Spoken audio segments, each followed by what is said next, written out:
Salam Bapak Ibu yang dikasih Tuhan, kita jumpa kembali dalam FWF Osaka, Filmon Wongso Fellowship, obrolan santai keluarga Allah. Malam hari ini hamba Tuhan yang akan berbagi firman Tuhan adalah Bapak Pendeta Joni Pakiti dari Surabaya. Beliau akan membawakan tema Yesus Kristus sebagai pusat, diambil dari 2 Korintus 5 ayat 15. Saya silakan untuk Bapak Joni Pakiti untuk mengambil alih. Silakan Pak. Terima kasih Bu Ayu. Sebelumnya saya mohon maaf beberapa kali Bu Ayu kontak saya dan minta jadwal, cuma terbentur dengan agenda pelayanan kita, jadi waktu itu saya belum bisa mengiyakan, dan kemarin minggu lalu Bu Ayu kontak saya dan saya lihat jadwalnya kosong, jadi saya bisa mengisi pada malam hari ini. Saya bersyukur kepada Tuhan.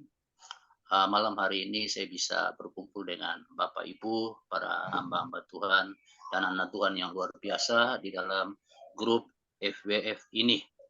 Dan saya percaya kita semua sering diberkati dengan pelayanan-pelayanan yang disampaikan oleh hamba Tuhan di FWF ini.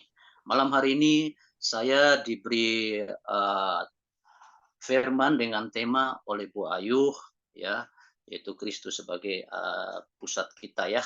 Jadi semua tentang Kristus, ya, semua tentang Kristus. Dan kita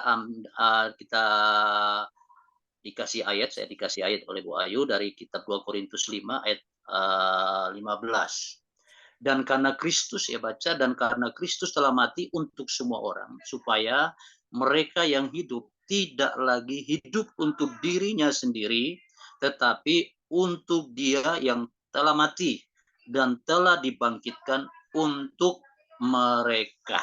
Ya, ini sebuah ayat yang luar biasa. Tak kala kita membaca ayat ini,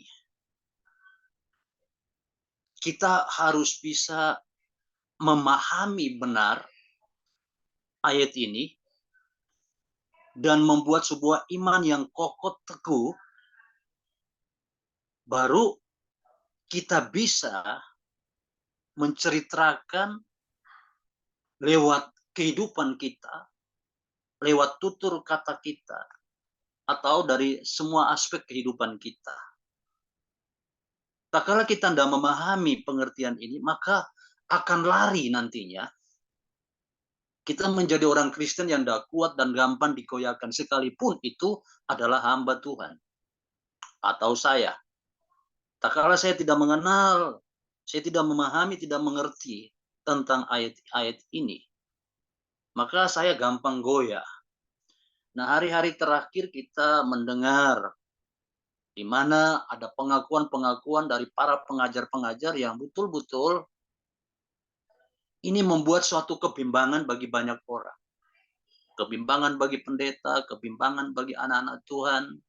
Dan karena kita ini ada di link seminar, kita ke desa, kita ke beberapa kota, dan berjumpa dengan beberapa jemaat-jemaat dan anak-anak Tuhan serta hamba Tuhan.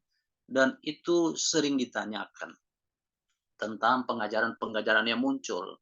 Dan ada pengajaran yang tidak mengakui Yesus itu adalah Tuhan, ya.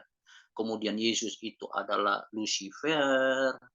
Kemudian Yesus nantinya itu adalah antikris.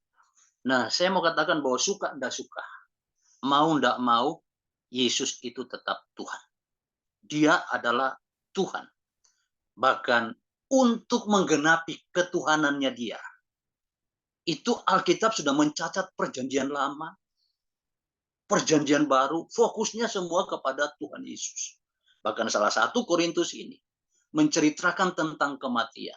Tetapi sebelumnya, itu sudah dinubuatkan oleh para nabi-nabi dalam semua kitab yang tertulis. Oleh karena itu, Yesus juga ingatkan itu. Ya. Sebelum saya masuk pada poin yang disampaikan oleh Ibu Ayu ini, saya ingin meneguhkan kita supaya ketuhanan daripada Yesus ini kita tidak akan ragu lagi. Jadi beberapa contoh yang akan saya ambil dari Alkitab ini untuk menguatkan iman kita dalam pengiringan dan dalam pelayanan kita. Saya coba buka dulu dalam kitab Lukas pasal yang ke-24. Lukas 24. Ini kata-kata Yesus sendiri ya. Lukas pasal 24 ayat yang ke-27. Lukas 24 ayat yang ke-27. Saya baca Lukas 24 ayat 27. Lalu ia menjelaskan kepada mereka apa yang tertulis tentang dia, yaitu Yesus sendiri, dari kitab-kitab Musa dan segala kitab nabi-nabi. Jadi tak kala kita mau melihat Yesus, melihat pribadi Yesus, siapakah dia, apakah dia Tuhan atau bukan, maka kita harus lihat dalam perjanjian lama. Karena perjanjian lama di dalam ayat yang selanjutnya, ya, ayat yang ke-44 dan 45. Saya baca selanjutnya 44 dan 45. Ayat 44, ia berkata kepada mereka, inilah perkataanku yang telah kukatakan kepadamu ketika aku masih bersama-sama dengan kau.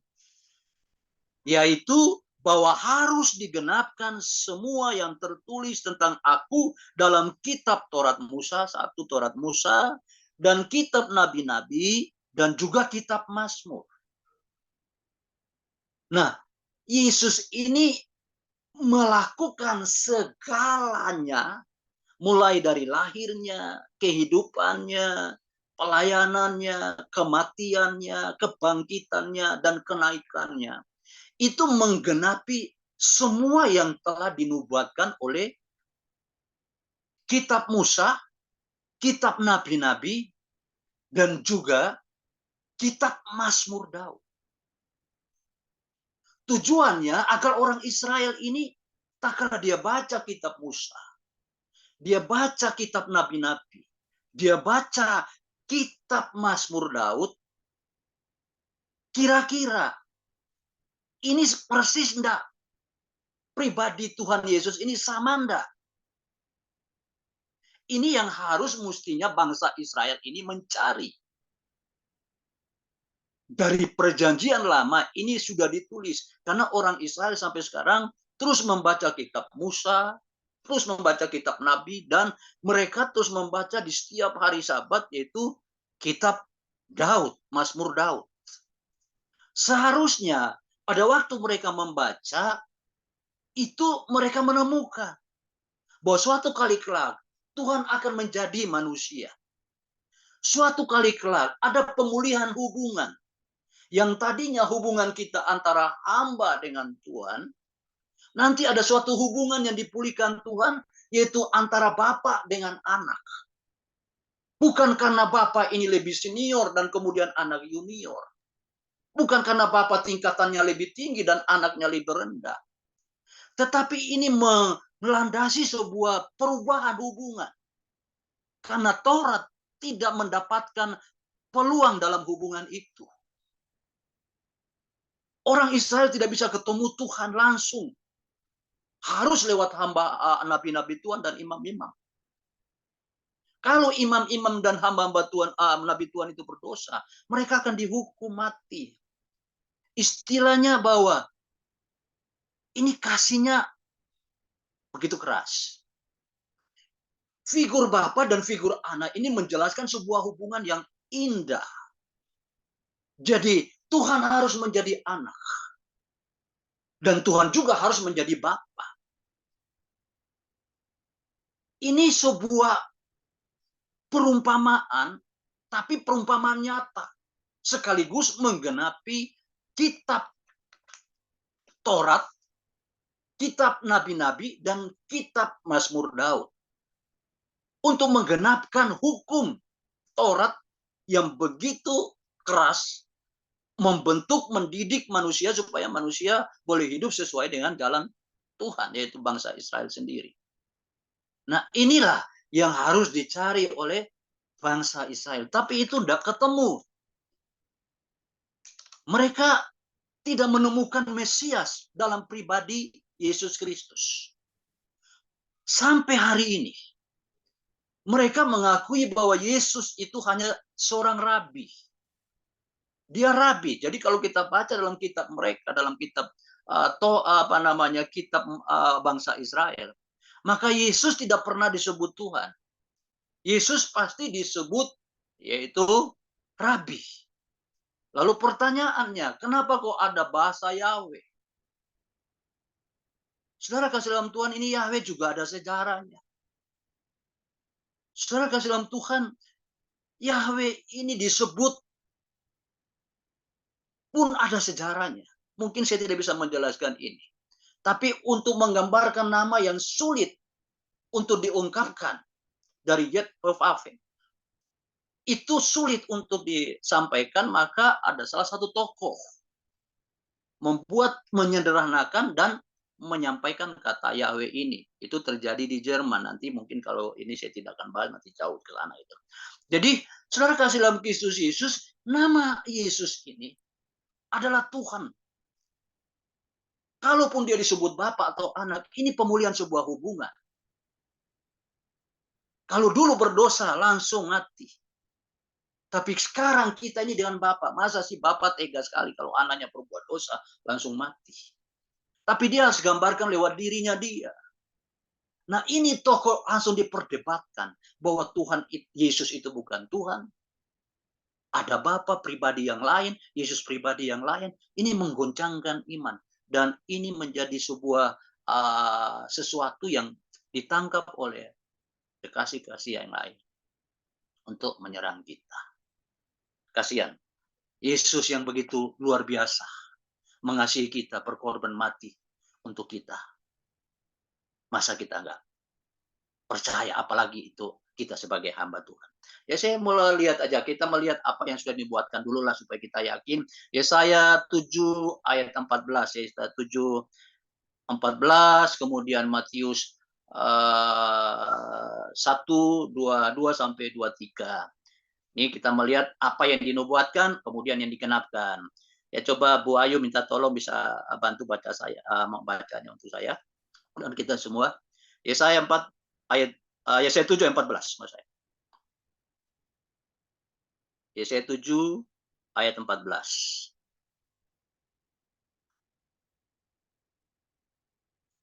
Bisa baca Bu Ayu? Yesaya 7 ayat 14. Ya, ya. Sebab itu Tuhan sendirilah yang akan memberikan kepadamu suatu pertanda. Sesungguhnya seorang perempuan muda mengandung dan akan melahirkan seorang anak laki-laki, dan ia akan menamakan dia Immanuel. Ya, kita baca dalam Matius pasal yang ke-1, 22 sampai 23.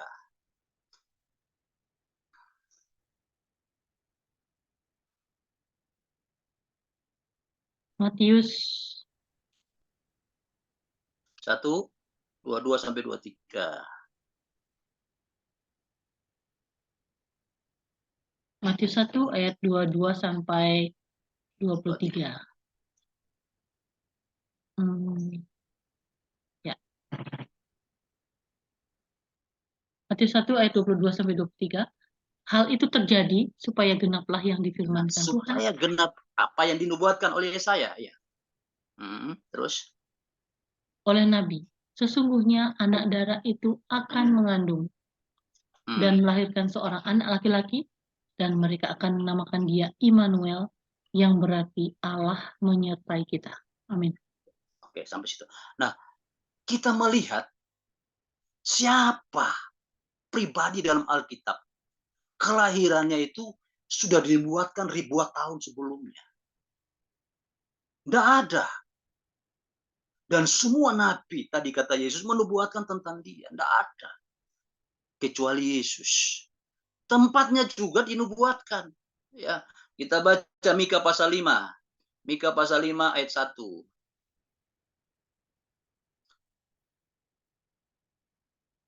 Mika pasal 5 ayat 1. Bisa minta tolong Bu Ayu. Mika 5 ayat 1. Tetapi engkau, hai Bethlehem Efrata, hai yang terkecil di antara kaum-kaum Yehuda, daripadamu akan bangkit bagiku seorang yang akan memerintah Israel, yang permulaannya sudah sejak purbakala, sejak dahulu kala. Amin. Ya, terus kita lihat lagi dalam perjanjian baru di dalam kitab Matius 2. Matius 2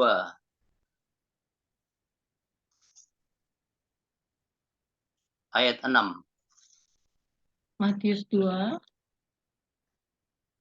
ayat 6. Ya, Matius 2 ayat 6. ya. Dan engkau Betlehem tanah Yehuda, engkau berkali-kali bukanlah yang terkecil di antara mereka yang memerintah Yehuda. Karena daripadamulah akan bangkit seorang pemimpin yang akan mengembalakan umatku Israel. Nah, kita melihat ini seharusnya kalau bangsa Israel ini membaca bahwa akan ada janji. Ada seorang yang lahir di Bethlehem. Dan dia inilah dijanjikan menjadi raja untuk Israel. Tapi Yohanes pasal 1 ayat 12 kalau kita baca di sana. Dia telah datang kepada umatnya, tapi umatnya menolak dia. Mestinya kalau bangsa Israel kita ini, posisi bangsa Israel baca, kita tahu ini nubuatannya untuk siapa? Untuk mereka. Tapi semua tertutup. Sampai kalau kita baca di Matius 13 ayat 13-15, Yesus pernah menyinggung tentang nubuatan dari kitab Yesaya juga. Punya mata tapi tidak melihat. Punya telinga tapi tidak mendengar. Hati mereka mengeras. Jadi nubuatan itu disampaikan lagi ke bangsa Israel karena mereka punya mata tapi tidak melihat. Mereka baca tapi tidak memahami. Mereka mendengar tapi tidak bisa mengerti apa yang sedang terjadi pada zaman itu, pada zaman Yesus ya. Nah, kita melihat juga pelayanannya dia. Ini pelayanan juga semua sudah dinubuatkan ya. Dalam kitab Yesaya 35 ayat 5-6. Yesaya 35 ayat 5 sampai 6. Ya. Pada waktu itu mata orang-orang buta akan dicelikkan dan telinga orang-orang tuli akan dibuka. Pada waktu itu orang lumpuh akan melompat seperti rusa dan mulut orang bisu akan bersorak-sorai. Sebab mata air memancar di padang gurun dan sungai di padang belantara. Amin. Ya, coba kita lihat penggenapannya Matius 15 ayat 31.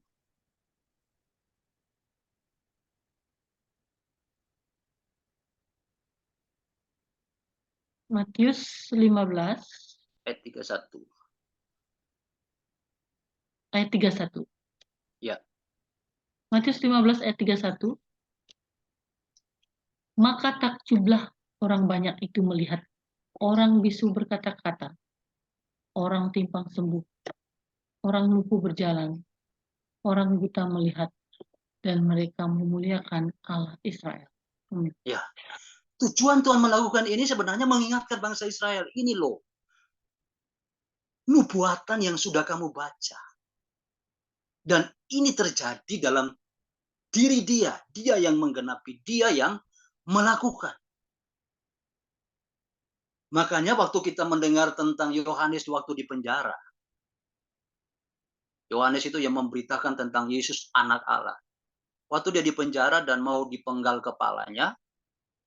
Ya. Lalu dia menyuruh murid-murid bertanya. Kadang kita melihat konteks ini sepertinya Yohanes kecewa. Atau Yohanes lemah. Yohanes putus asa. Sebab dia suruh bertanya kepada Yesus. Murid-muridnya bertanya kepada Yesus. Apakah engkau yang datang itu? Atau ada yang lain yang akan kami tunggu? Lalu Yesus bilang begini. Apa yang kamu lihat? Apa yang kamu dengar? Ceritakan. Orang buta melihat. Orang tuli mendengar, orang lumpuh berjalan. Ya, sampaikan itu. Sebenarnya bukan Yohanesnya, tapi Yohanes mau menunggukan murid-muridnya. Dia coba menjelaskan siapa Yesus. Pergi kamu daripada saya yang menjelaskan, kamu pergi kepada dia. Waktu Yesus menjelaskan itu, Tidak ada komentar apapun juga. Karena mereka tahu bahwa ini penggenapan dari kitab Yesaya. Yesus hanya bilang, ceritakan apa yang kamu lihat, apa yang kamu dengar. Ceritakan, orang buta melihat, orang tuli mendengar, bisu berbicara, ya kemudian orang lumpuh berjalan. Cukup cerita. Karena ini tidak bisa dilakukan oleh manusia. Hanya Tuhan yang bisa melakukan itu. Makanya waktu orang lumpuh 38 tahun itu waktu Yesus dia setelah sembuh dan pergi menunjukkan kepada imam-imam, gempar itu. Karena betul-betul lumpuhnya betul. Sekian tahun dijelaskan. Jadi jelas lumpuhnya gitu. Hari ini kita belum melihat bahwa betul-betul kita melihat orang ini lumpuh sekian tahun terus berjalan. Ya pun kalau ada ya yang stroke tapi jalannya masih tetap bengkok-bengkok gitu ya. Enggak 100% gitu ya. Tapi saya percaya kalau Tuhan mau karena dialah sumber daripada mujizat. Kalau Tuhan mau, pasti tidak ada perkara mustahil bagi dia. Tapi paling tidak bahwa ini kita memberitakan tentang dia gitu loh. Orientasinya bukan kepada mujizat, tetapi orientasi kepada pribadi dia. Ini dialah Tuhan yang sudah dinubuatkan di dalam kitab-kitab sebelumnya. Kalau kita mau telusurinya terlalu banyak. Mau saya kasih ayat-ayat tentang kematian, tentang kebangkitan, nubuatannya terlalu banyak. Nggak cukup untuk kita bahas pada malam hari ini. Karena nubuatan sudah disampaikan. Dan inilah yang harus kita cari dan membuktikan kepada semua orang. Bahwa dia Tuhan. Semua sudah menubuatkan, semua sudah menulis. Makanya waktu setan ini mencoba Yesus, dia pakai ada tertulis. Ada tertulis, ada tertulis, ada tertulis. Kenapa?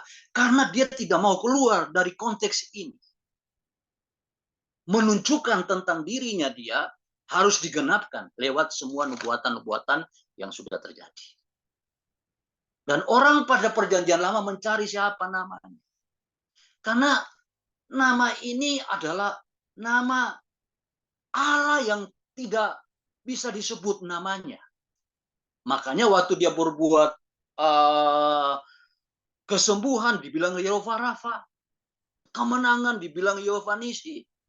Untuk menyebut namanya siapa namanya. Orang Israel tidak bisa menyebut namanya. Karena belum ditunjukkan namanya. Tapi pada waktu Tuhan Yesus datang, itu lewat malaikat Tuhan. Tuhan memberitahukan betul-betul nama dia, nama Tuhan dia itulah Yesus Kristus, yaitu Tuhan Yesus, yaitu Yesus yang kita percayai. Ya kita baca Matius 1:21. Ini langsung malaikat bicara, ya. Bukan manusia yang bicara. Yesus itu, nama Yesus itu, Tuhan kita itu langsung malaikat yang bicara. Ya coba Matius 1:21. Bisa minta tolong? Matius 1:21.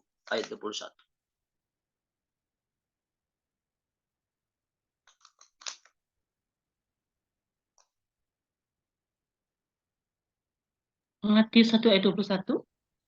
Ya. Ia akan melahirkan anak laki-laki dan engkau akan menamakan dia Yesus, karena Ya. dialah yang akan menyelamatkan umatnya dari dosa mereka. Ya. Amin. Amin. Ini nama ini aja sudah dinubuatkan. Dan langsung disampaikan oleh malaikat kepada Yusuf. Bahwa dia akan lahir lewat perawan Maria ini, tunanganmu akan lahir. Kenapa dia harus lahir menjadi manusia? Karena kita ini segambar dengan Tuhan. Harus pakai wujud binatang.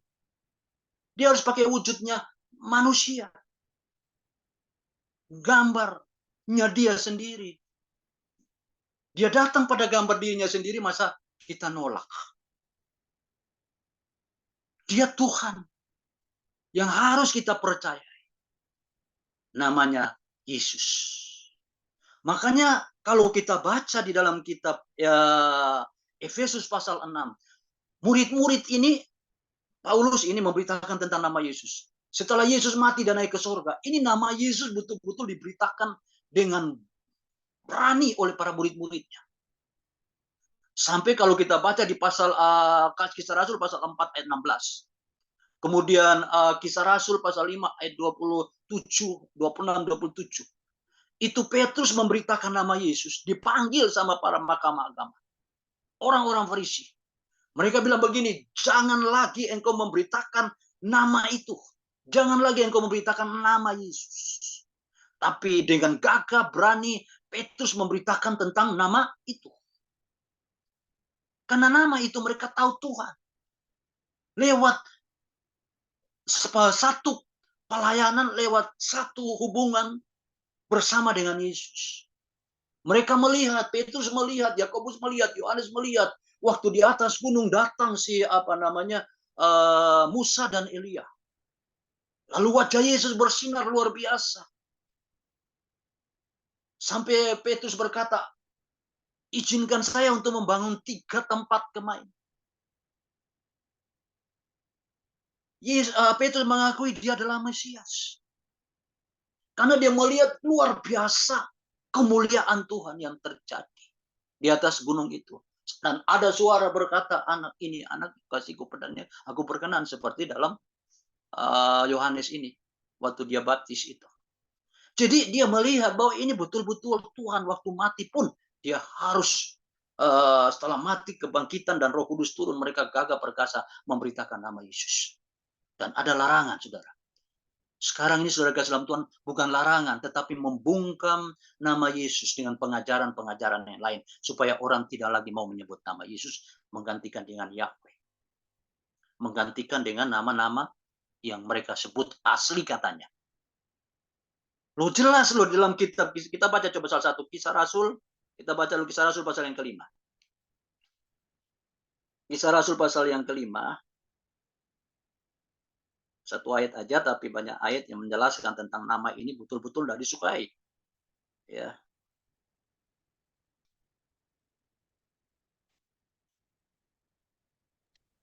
Kisah 5 ayat 27 dan 28.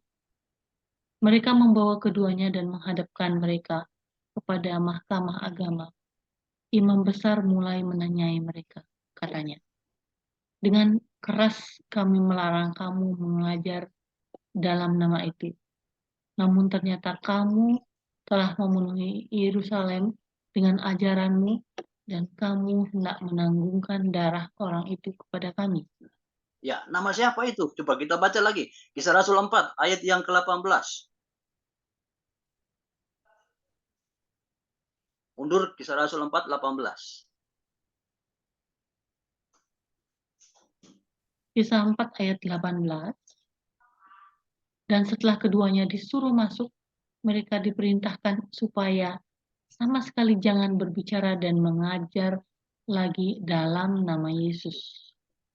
Jadi ini sebuah ancaman yang betul-betul ancaman nyata. Bukan sekedar ancaman. Kemarahan mahkamah agama, para ahli Taurat dan orang Farisi kepada Petrus dan rasul-rasul. Mereka melarang dengan keras, jangan sama sekali engkau memberitakan lagi nama Yesus. Jadi nama Yesus ini sejak dulu itu sudah disukai. Kok sekarang ini kita ini bukan ngancam, tapi kita membawa sebuah pengertian untuk orang ini tidak percaya tentang Yesus. Kasihan nama Yesus. Kasihan Tuhan Yesus yang sudah berkorban untuk kita. Kok tega-teganya kita ini yang katanya sudah diselamatkan karena dia tidak mengakui dia. Kisah Rasul 4 ayat 12 juga dia katakan tidak ada nama lain. Di kolong langit ini dengan tegas dia menyatakan, Petrus menyatakan, tidak ada nama lain yang olehnya kita diselamatkan. Hanya satu nama, yaitu nama Yesus Kristus. Kalau dia bukan Tuhan, dia tidak bisa menyelamatkan. Karena dia Tuhan. Jadi kalau soal Bapa, soal anak, itu hanya memperbaiki sebuah hubungan kita dengan Tuhan. Kita jadi anak-anak gitu. Setelah zaman perjanjian baru, kita semua mengaku Aba, Bapa, anak, kita panggil dia. Kita ini jadi duduk di sebelah kanannya dia. Tempat yang sangat penting, sangat luar biasa yang kita disediakan oleh Tuhan di sana. Jadi kenapa kita mesti peributkan yang Bapa, kemudian anak yang Bapa lebih besar, anak lebih kecil, ya nomor 1, nomor 2, waduh. Ini sangat menyayangkan. Jadi sejak lama.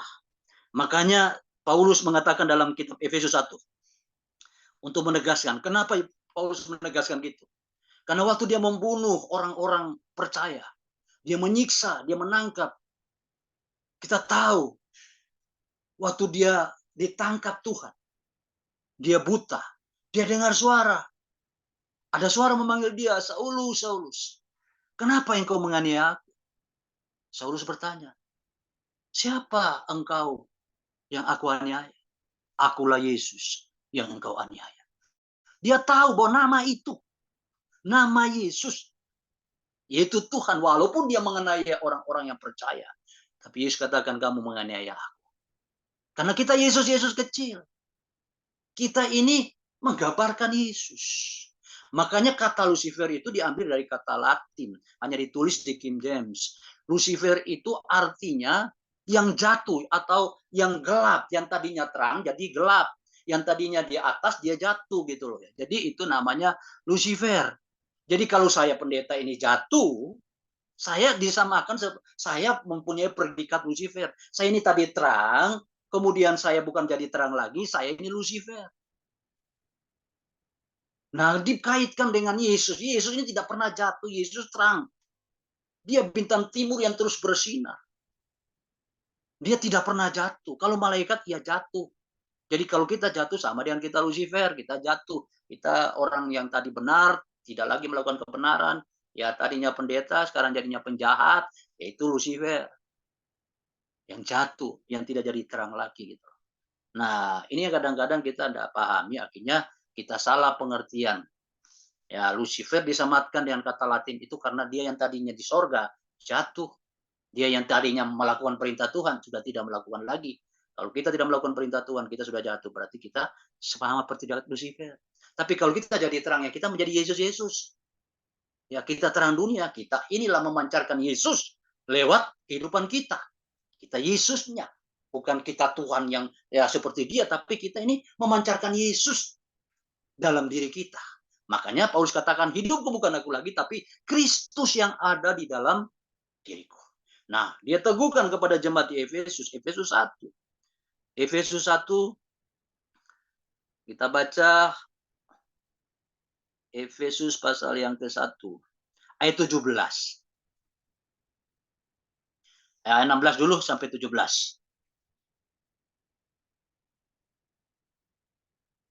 Efesus 1 ayat 16-17. Ya. Aku pun tidak berhenti mengucap syukur karena kamu, dan aku selalu mengingat kamu dalam doaku. Ya. Dan meminta kepada Allah Tuhan kita, Yesus, meminta kepada Allah Tuhan, terus kita apa? Yesus Kristus, Kita Yesus Kristus, ya. yaitu Terus, Bapa yaitu Bapa yang yang mulia, ya. mulia, Ya, supaya terus Ia memberikan kepadamu hikmat hikmat, dan wahyu wahyu, ya, untuk mengenal Dia dengan benar. dengan benar. Saudara, ini Paulus yang mengalami pengalaman pribadi langsung dengan Tuhan. Berjumpa dengan Yesus. Dia tahu bahwa Yesus itu Tuhan. Makanya dia katakan kepada jemaat yang ada di Efesus, ya ayat 17, aku minta kepada Allah Tuhan. Ya, Tuhan kita Yesus Kristus, Allah Tuhan kita Yesus Kristus, yaitu Bapa yang mulia. Nah, ini predikat Yesus semua. Dia Allah Tuhan kita, Yesus Kristus, Bapa yang kekal. Semua ada disematkan dalam diri Yesus. Jadi perjanjian lama fokusnya kepada Yesus. Dalam perjanjian baru pun murid-murid mereka fokusnya sentralnya Yesus. Masa itu meragukan kita? Hanya karena konteks dia berdoa kepada Bapa. Ini kan sementara mengajari kita yang mempunyai predikat anak-anak nanti. Yang kita akan panggil dia Bapa. Bukan lagi kita panggil seperti perjanjian lama, melewati pendeta atau melewati imam, nabi, dan sebagainya. Yang kalau berdosa langsung mati. Kita ini karena Bapa ini mengasihi kita.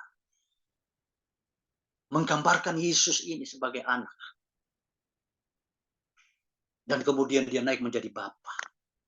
Setelah dia jadi anak, memberi contoh kepada kita. Ini loh nantinya. Dia sudah menebus dosa kita. Dan penebusan itu terjadi kalau kita berdosa, kita ngaku, kita minta ampun, dia akan mengampuni. Dia karena dia Bapa yang baik untuk kita. Tapi jangan sampai kita menyalahgunakan kebaikan Bapa dengan terus berbuat dosa. Jadi dengan konteks firman yang kita dengar ini, nggak ada keraguan bahwa Yesus itu adalah Tuhan. Ya, sampai kita menciptakan satu lagu, kelahiranmu ditunggu tapi dibenci. Kehidupanmu jadi teladan tapi jadi perbantahan.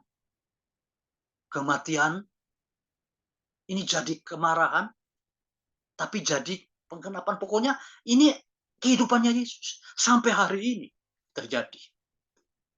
Tapi sebagai orang Kristen yang sudah mengalami anugerah, kasih karunia Tuhan, saya berharap dan saya berdoa kita semua tetap mempertahankan Yesus sebagai Tuhan. Kita, kalau saya mau sampaikan banyak ayat-ayat tentang nubuatan, perjanjian lama, kemudian dalam perjanjian baru, menceritakan tentang Yesus adalah Tuhan. Terlalu banyak ayat. Kenapa kita mesti ragu? Terlalu banyak menceritakan Yesus itu adalah Tuhan. Ya, untuk semua kita yang mau percaya kepada Yesus Kristus. Puji Tuhan, kita kembali kepada konteks firman yang disampaikan oleh Bu Ayu kepada saya, 2 Korintus 5, berapa menit saja saya bahas, kemudian nanti kita akan berdoa. Nah, tak kala kita mendengar tadi tentang siapa dia lahir, dia hidup, dia melayani, dia mati. Ini saya tidak sampaikan ayatnya, kemudian bangkit, kemudian hidup. Ini terlalu banyak ayat nubuatan-nubuatan yang ditulis, tapi saya tidak sampaikan membuktikan bahwa dia itu adalah Tuhan. Ya, maka kita tidak perlu ragu lagi. Kita terima ini karya Tuhan dalam hidup kita, ayat 15 tadi, dan Kristus telah mati untuk semua orang. Saya, saudara, dia karena cinta, dia mati untuk kita, itu pun sudah telah dinubuatkan, ya. Ya, waktu itu Pak Freddy sempat nanya kenapa dia mesti salib, tidak dengan hukum Yahudi, karena memang sudah dinubuatkan, ya.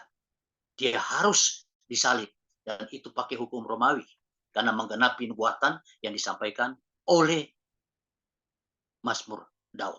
Jadi semua disampaikan tidak kebetulan. Semua peristiwa yang terjadi tidak kebetulan. Semua sesuai dengan nubuatan-nubuatan yang tertulis dalam perjanjian lama.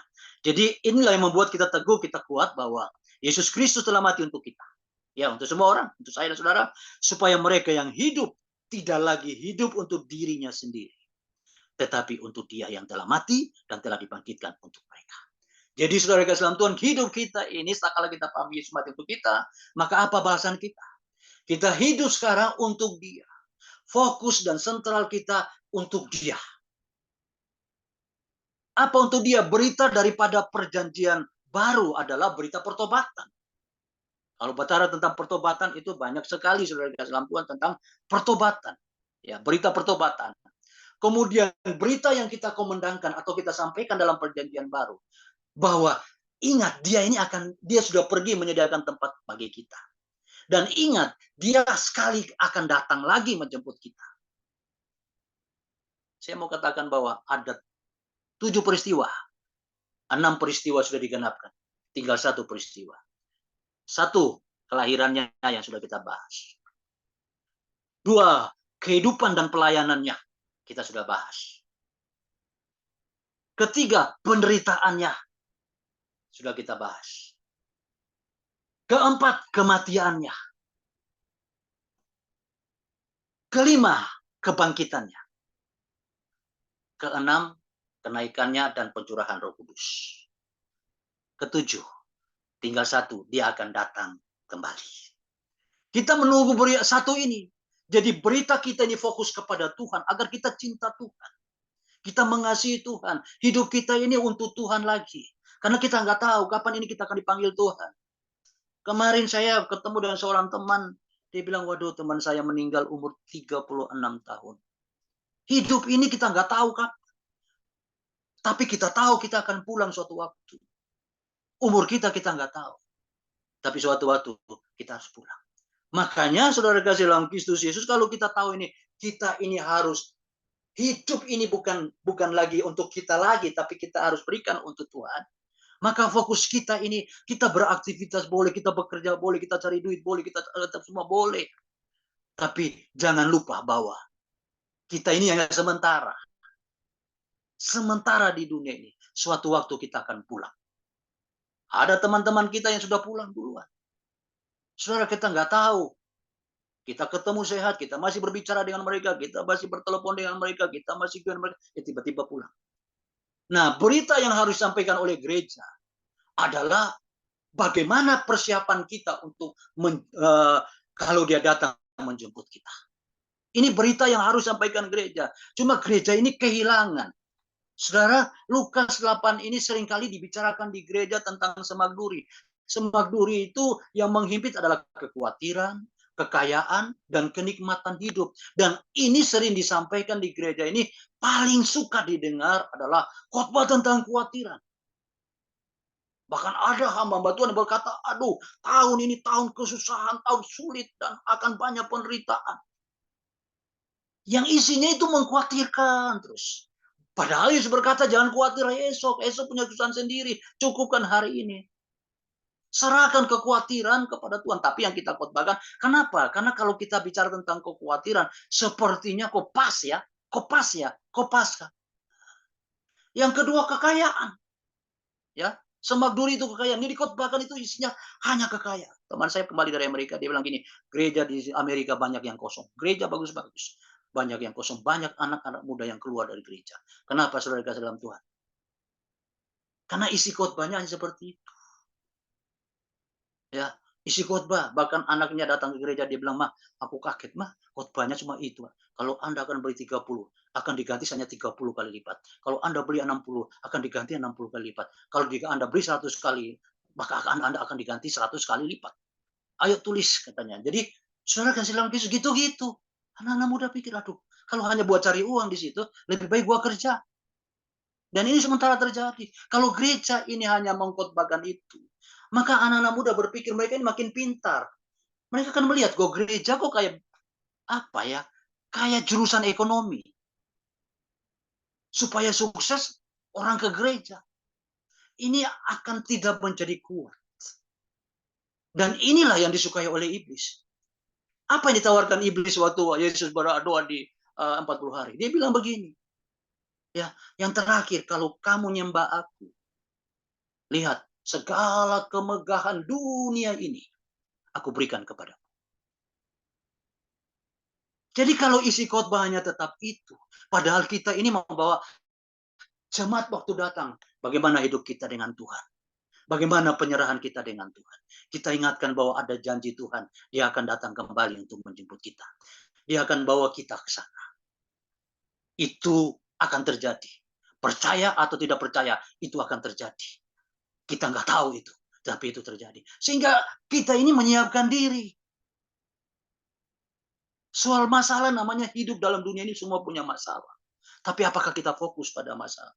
Tapi kita tahu bahwa Tuhan adalah sumber pertolongan untuk kita. Ya, jadi ini yang harus kita tanamkan di dalam gereja Tuhan.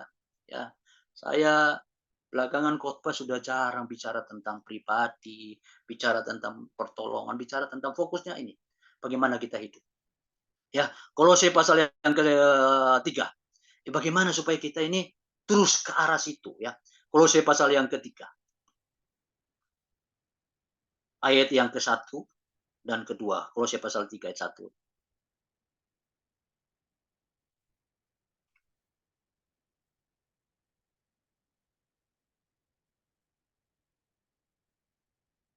Dan 2.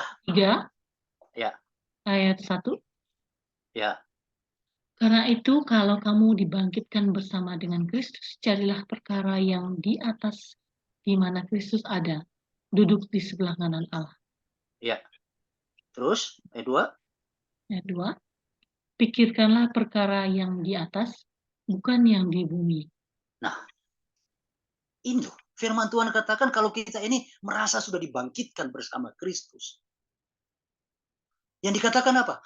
Carilah perkara di atas, di mana Kristus ada. Ininya jadi fokus kita. Ya. Bahwa kita harus mencari perkara-perkara yang di atas. Karena Wahyu berkata langit bumi langit ini, bumi ini akan lenyap. Tapi ada langit baru dan bumi baru. Saudara, teman saya bermain di satu lautan yang bagus. Saya bilang, waduh luar biasa. Ya, luar biasa. Itu ciptaan Tuhan di dunia sekarang. Apalagi di surga. Kita belum ke sana, tapi saya percaya karena kekekalan di sana. Hidup untuk selama-lamanya gitu kan. Kalau dunia aja Tuhan ciptakan dan manusia boleh menikmatinya, apalagi sorga dan kita bersama-sama dengan Tuhan. Tuhan katakan pikirkanlah perkara-perkara yang di atas, bukan yang di bumi. Kalau kita pikirkan terus cuan, bagaimana supaya kita pelayanan dapat berkatnya banyak. Bagaimana kita bisa mengadakan banyak orang supaya uangnya tambah banyak. Saudara kasih dalam Kristus Yesus, saya rasa ini sudah kita keluar dari rel apa yang Tuhan mau. Akhirnya karena kita berpikir seperti itu, dulu saya juga berpikir seperti itu.